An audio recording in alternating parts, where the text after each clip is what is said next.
out here in Liverpool today. We got a nice thing going on for you tonight. We've got 2 interviews coming up. This is going to be the first one, and we're going to be concentrating primarily on quarter midgets for this one here. We're doing a second interview later with Tom Wilcox, who is president of the Syracuse Microd and Quarter Midgets Club, and also Michelle Payne, who is the car owner when my daughter raced back in, 2017 and 18 now.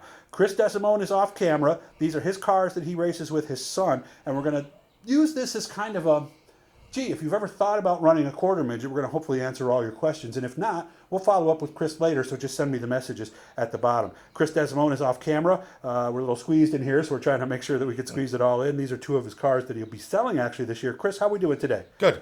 So what got you into this in the first place?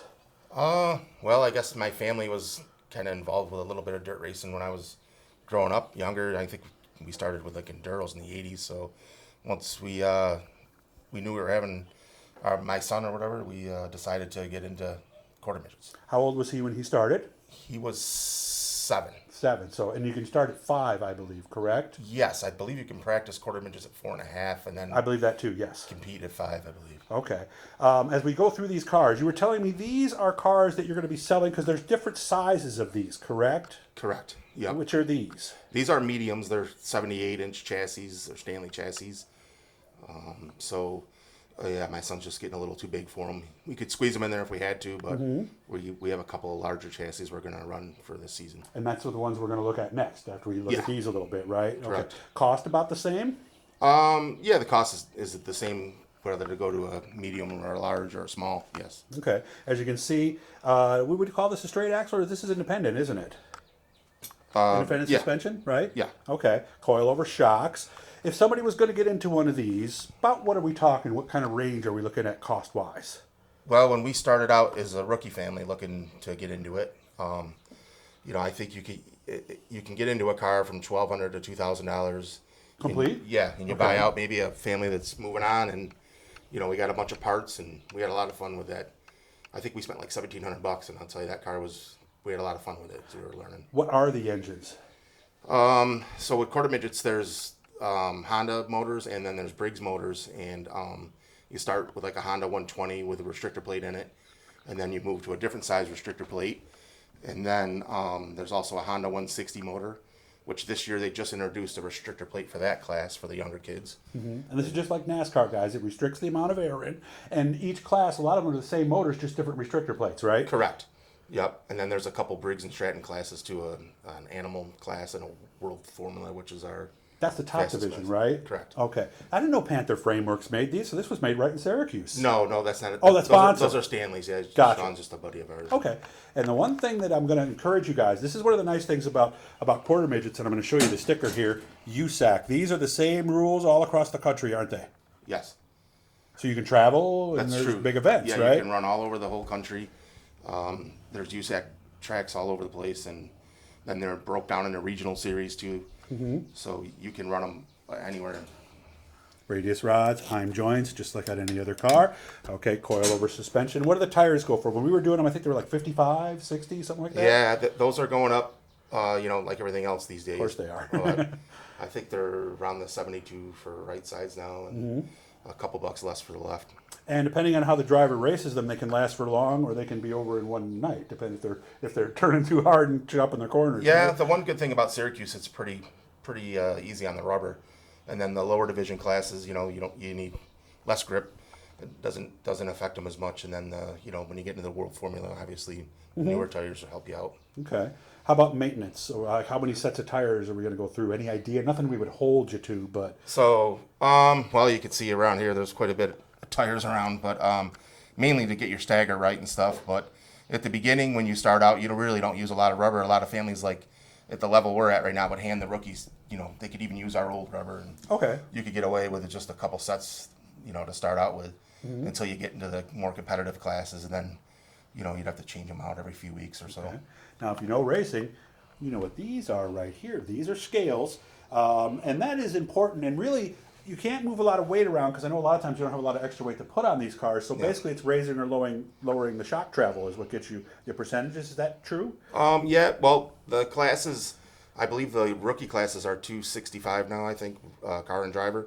So if you got a 40-pound kid, You know, and then the cars are 170 pounds roughly. That's about what they Yeah, are. Okay. you can move the lead around to get them, to get them to work better or whatnot. Some the lighter kids have to put a lot of lead in there. And in our situation, we don't really run hardly any. Yeah, Allie was a little big at the time at Yeah. 14, so we weren't adding lead. We were just moving Which shots kind of, up and down to get the numbers we Yeah, wanted. the heavier kids are at a little bit of a disadvantage. I think USAC just upped the weights a couple years ago Did they?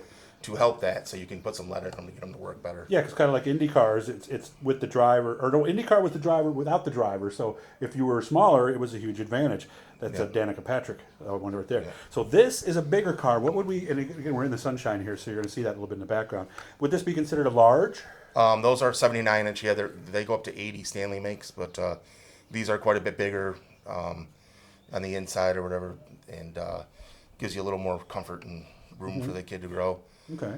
The cage is a little higher, and then the chassis is a little stretched. And the netting on top is so that if they do end up on their side and somebody's coming, it gives them a little extra protection, right? Yeah, that's not mandatory, but we like to put them on there for sure. Yeah, because I remember in the Microd Club, there was a certain amount you couldn't go over where there was a bar that would go across, and that was for that same reason. Yeah, to make they sure, also right? have the same rule in USAC with the head to the cage. You know, usually people say you got to be able to put a broomstick between the cage and the driver's helmet. Okay, and they're safe in there too. 5-point harness, just like in any race car, and as you can see here, they got the head restraint in there as well. Do they still allow the kids to lean out or no? They do to a certain extent.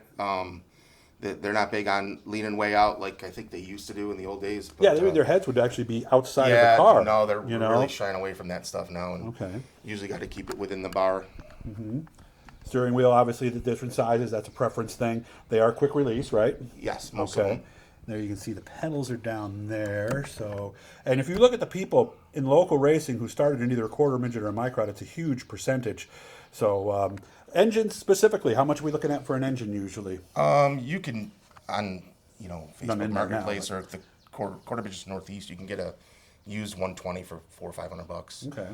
And do you have to freshen them every year? Yeah, usually do when you're trying to run the competitive classes. There's a couple of them right here, by the way. Yep. And then the Briggs and Strattons, those go up to that other one there goes up to about $2,000. Really? New.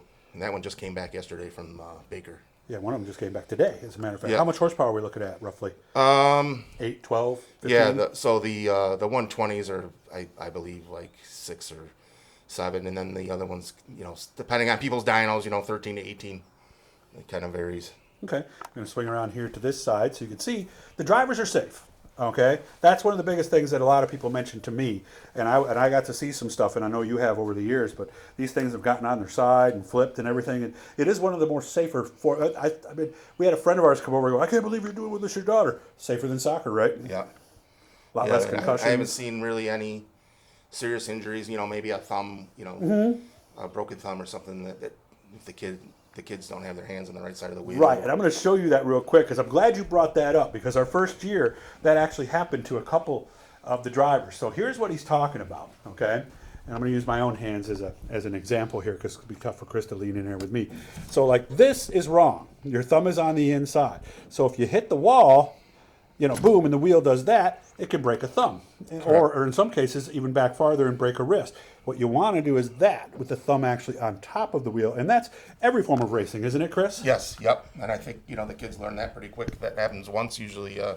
that's the last time that'll happen to them. Yeah. And my dad always used to say there's certain mistakes you make once. Right. To make it the second time, it's your fault. So again, we're about out of time here. Syracuse Quarter Midgets, they have a cleanup day on the 9th. The Microds start the 10th, and you guys start the following week, I believe, on the 15th, I believe, something like correct. that. And we're having a national super regional series race in Memorial Day weekend. And you can practice anytime you want if you're club members. You can go there on a Wednesday night or a Tuesday night and run all the laps you want. So, Chris, I appreciate your time. I hope you guys like this. If you have any questions, send them to me, Doug@DougsDirtDiary.com, or put them in the messages here. Chris, thanks for your time, man. I really appreciate it. Thanks.